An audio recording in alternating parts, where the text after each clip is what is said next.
अस्सलाम वालेकुम। अच्छा, होपफुली सब ठीक होंगे। अच्छा, ओवरऑल देखते हैं कि एनएफपी को कैसे ट्रेड कर सकते हैं, किसको हम ट्रेड कर सकते हैं, फॉरेक्स को कैसे ट्रेड कर सकते हैं, स्टॉक को, क्रिप्टो को, गोल्ड को। ठीक है, तो ओवरऑल डिस्कस करते हैं। फर्स्ट ऑफ ऑल तो एनएफपी का फोकस इस वीक मार्केट का इस पे बहुत ज्यादा है। क्यों ज्यादा है? क्योंकि फेडरल रिजर्व ने जैक्सन होल सिंपोजियम में कह दिया है कि हमारा जो फोकस है वो इन्फ्लेशन से हट के अभी लेबर मार्केट पे आ गया है, जॉब्स डाटा पे आ गया है। इसका मतलब है जो पॉलिसी मेकर है, फेडरल रिजर्व फेड, उसका जो होली सोली फोकस है, ये तो नहीं कह सकते होली सोली मतलब सीपीआई पे भी फोकस है, क्योंकि उनके पास डुअल मैंडेट होता है। लेकिन अभी उन्होंने कहा है कि जो सीपीआई है वो थोड़ा बहुत टेम्परेरी तौर पे ऊपर बढ़ेगा ड्यू टू टैरिफ, और फिर वापस आ जाएगा। लेकिन हम चाह रहे हैं कि जो लेबर मार्केट है ये कंट्रोल से बाहर ना हो। तो इसी वजह से सेंट्रल बैंक का जो फोकस है वो इस एनएफपी पे ज्यादा है। ठीक है, तो एनएफपी पे जब सेंट्रल बैंक का फोकस ज्यादा होता है, इसका मतलब है इस एनएफपी प्रिंट की वजह से सेंट्रल बैंक की पॉलिसी इंपैक्ट होती है। पॉलिसी इंपैक्ट होगी तो इसका मतलब है मार्केट भी इंपैक्ट हो सकता है, एक अच्छी भली अपॉर्चुनिटी हमें मिल सकती है। ठीक है, अब एक्सपेक्टेड क्या है? एक्सपेक्टेड है 75,000, 4.3% और 0.3%। इसके अलावा अगर आप एफएक्स रेट में भी आ जाए, यहाँ पे भी आप इसको देख सकते हैं। ठीक है, यहाँ पे थोड़ा सा आपको डिटेल व्यू मिलेगा। वहां पे आपको मंथ ऑन मंथ मिलता है, लेकिन यहाँ पे आपको ईयर ऑन ईयर्स भी मिल जाएगा। जो एवरेज आवरली अर्निंग है वो ऑलमोस्ट ऑलमोस्ट जो एक्सपेक्टेड है वो 3.7%। ठीक है।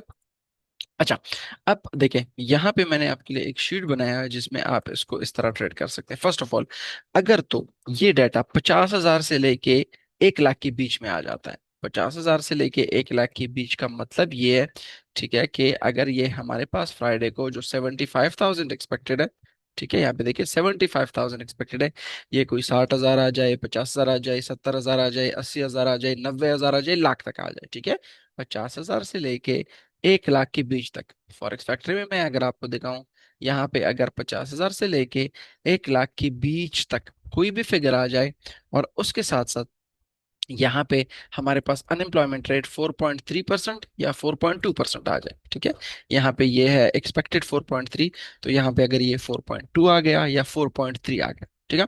इसी तरह एवरेज आवरली अर्निंग भी 0.3% आ गया, या 0.2% आ गया, या 0.4% आ गया।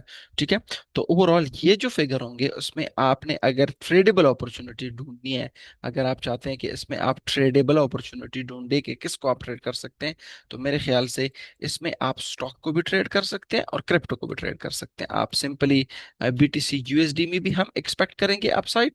ठीक है, और इसके अलावा US 500 में भी हम एक्सपेक्ट करेंगे अपसाइड। हम एक्सपेक्ट करेंगे कि US 500 भी ऊपर जाएगा, और उसके साथ साथ स्टॉक क्रिप्टो मार्केट जो बिटकॉइन है वो भी ऊपर जाएगा। हाँ, इसमें यह हो सकता है कि मार्केट इस तरह स्पॉट में आप बाइंग कर सकते हैं इसमें। ठीक है, हो सकता है मार्केट इस तरह थोड़ा बहुत इस फिगर पे थोड़ा डिप मारे, फिर उसके बाद मार्केट ऊपर चलना शुरू कर दे। ठीक है, तो अगर एज एक्सपेक्टेड फिगर्स आ गए, या ये जो फिगर्स है मैंने आपको बता दिया, ये अगर फिगर्स आते हैं तो डेफिनेटली आपके लिए स्टॉक एंड क्रिप्टो एक अच्छी अपॉर्चुनिटी है। अच्छा, अगर ये आ गया तो स्टॉक और क्रिप्टो के अलावा फॉरेक्स में क्या है? तो फॉरेक्स में वी विल एक्सपेक्ट कि डॉलर अप जाएगा, यूरो यूएसडी डाउन जाएगा। लेकिन ये ट्रेडेबल अपॉर्चुनिटी नहीं, ये एक बायस है। हम कह सकते हैं कि इस बेस पे यूरो यूएसडी यहाँ पे जाएगा, डॉलर यहाँ पे जाएगा, लेकिन स्टॉक और क्रिप्टो में आप बिल्कुल एक अच्छा ट्रेड ले सकते हैं बाई की तरफ। स्टॉक भी आप जाएंगे, क्रिप्टो भी आप जाएंगे। ठीक है, अब इसके अलावा कोई फिगर्स अगर आ जाते हैं, इसके अलावा अगर आपने ढूंढनी है, तो ये तो हो गया तकरीबन एज एक्सपेक्टेड, या थोड़ा बहुत ज्यादा या थोड़ा बहुत कम, तो उसमें स्टॉक और क्रिप्टो आपके लिए बेस्ट अपॉर्चुनिटी है। अगर ये डाटा वर्स्ट आ गया, खराब आ गया, ठीक है, यहाँ पे मैंने लिखा भी है कि अगर ये नेगेटिव में आ गया तकरीबन, ठीक है, एनएफपी का जो रिजल्ट है वो नेगेटिव में आ गया। अब देखिए एक्सपेक्टेड क्या है, 75,000, ये आ गया -1, -2, -10, या +1 या +2 या +3। ठीक है, इस तरह, या -20 या -50 या -100, ठीक है, माइनस में आ गया। और इसके साथ साथ अनएम्प्लॉयमेंट रेट 4.3 से बढ़ के 4.4 आ गया। ठीक है, यहाँ पे अनएम्प्लॉयमेंट रेट 4.3 है, यहाँ पे 4.4 आ गया।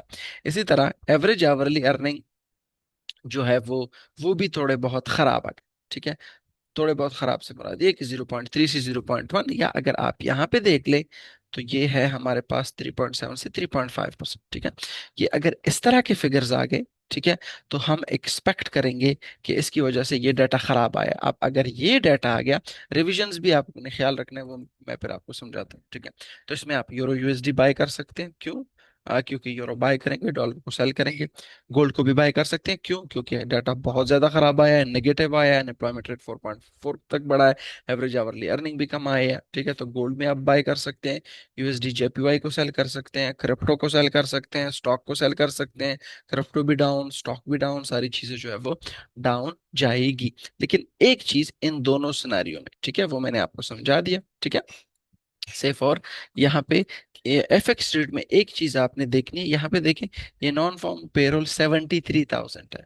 ठीक है, तो अगर ये यहाँ पे रिवाइज लोअर हो गया, ठीक है, इसको नीचे की तरफ रिवाइज किया गया, ये आ गया 75,000 से फॉर एग्जांपल नेगेटिव 4.3, 4.4, 3.7, 3.5, और 73 से ये रिवाइज लोअर करके 10,000 या 15,000 या 20,000 किया गया, तो वी विल एक्सपेक्ट कि ये तो बहुत ज्यादा खराब फिगर है। डॉलर भी डाउन, स्टॉक भी डाउन, क्रिप्टो भी डाउन, गोल्ड अप। तो सिंपली आप यहाँ पे ट्रेड कर सकते हैं, यूरो यूएसडी को बाय कर सकते हैं, गोल्ड को बाय कर सकते हैं, यूएसडी को सेल कर सकते हैं, क्रिप्टो को सेल कर सकते हैं, स्टॉक मार्केट को सेल कर सकते हैं। इसी तरह से मैंने यहाँ पे जो बताया है 50 और 100 के बीच में, अगर यहाँ पे 50 और 100 के बीच में आ गया, ये 4.3 या 4.2 आ गया, ये अनएम्प्लॉयमेंट रेट यही 3.7 आ गया, लेकिन इसके साथ साथ ये 73,000 को रिवाइज हायर किया गया।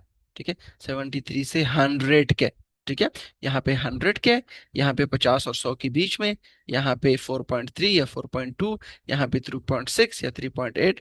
तो फिर तो आपको पता है ये फर्स्ट वाली सिनारियो है, स्टॉक मार्केट भी अब जाएगा, क्रिप्टो भी अब जाएगा, हाँ, थोड़ा बहुत मार्केट डिप मारेगा, फिर उसके बाद ऊपर चलना शुरू कर देगा। इसी तरह अब ये तो देखो हमने क्या क्या डिस्कस किया। एक चीज कि अगर ये डाटा 50,000 से लाख के बीच में, ये तकरीबन वही है एज एक्सपेक्टेड, ये तकरीबन वही है एज एक्सपेक्टेड, ये भी डिस्कस हो गया। ये अगर खराब आ गया नेगेटिव, फिर 4.4, फिर जो है वो 0.1, तो फिर हम कहेंगे यूएसडी डाउन जाएगा। ठीक है, यूएसडी डाउन जाएगा तो यूरो अप जाएगा, यूएसडी जेपीवाई डाउन जाएगा, गोल्ड ऊपर जाएगा, स्टॉक मार्केट भी नीचे आएगा, क्रिप्टो मार्केट भी नीचे आएगा। तीसरा सिनारियो हमारे पास क्या है कि अगर स्ट्रॉन्ग बीट, यानी अगर ये आ गया 75,000 से 1,50,000 या 1,40,000 या 1,30,000 या इससे ऊपर, ठीक है, ओवरऑल आप माइंड में रखिए कि 1,30 से ऊपर। इसी तरह ये 4.3 से 4.2, इसी तरह ये 0.3 से 0.5। तो इसको एफएक्स रेट में देखते हैं किस तरह आएंगे। 75 से 1,30,000, 1,40,000, 1,50,000, 1,60,000, जितना ज्यादा हो, ठीक है, अच्छा है। 4.2 से 4.2, 4.1 या 4.0, 3.7 से 3.9, 4%, 4.1%। और इसके साथ साथ इसको रिवाइज हायर 73,000 से 140,000। तो देखो, ये 73,000 फिगर चेंज हो जाएगा उस टाइम पे 1,40,000 पे, ये चेंज हो जाएगा 1,30,000 या इससे ज्यादा, ये चेंज हो जाएगा 4.2 या इससे कम, ये चेंज हो जाएगा 3.9 या इससे ऊपर। तो हम एक्सपेक्ट करेंगे कि डाटा तो बहुत बेस्ट आया है। तो ट्रेडेबल अपॉर्चुनिटी क्या है, यूरो यूएसडी को हम सेल कर सकते हैं, यूएसडी जेपीवाई को हम बाय कर सकते हैं।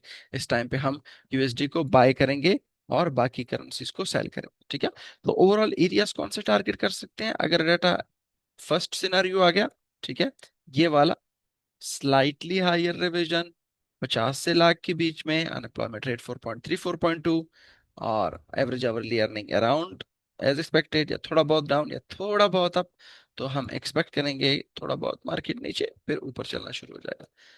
थोड़ा बहुत मार्केट हो सकता है नीचे, ऊपर मार्केट चलना शुरू हो जाएगा, क्योंकि इकोनॉमी इतनी खराब नहीं चल रही। ठीक है, सेकंड सिनारियो में क्या कर सकते हैं कि अगर नेगेटिव आ गया, नेगेटिव आ गया, तो we will expect crypto downside. ठीक है, क्रिप्टो डाउन साइड, तो एटलीस्ट हम 1 लाख एरिया या इवन 95,000, 96,000 जो सपोर्ट एरिया है, इसको भी टारगेट कर सकते हैं। वी विल एक्सपेक्ट कि मार्केट 5-10 दिन तो नीचे रहेगा।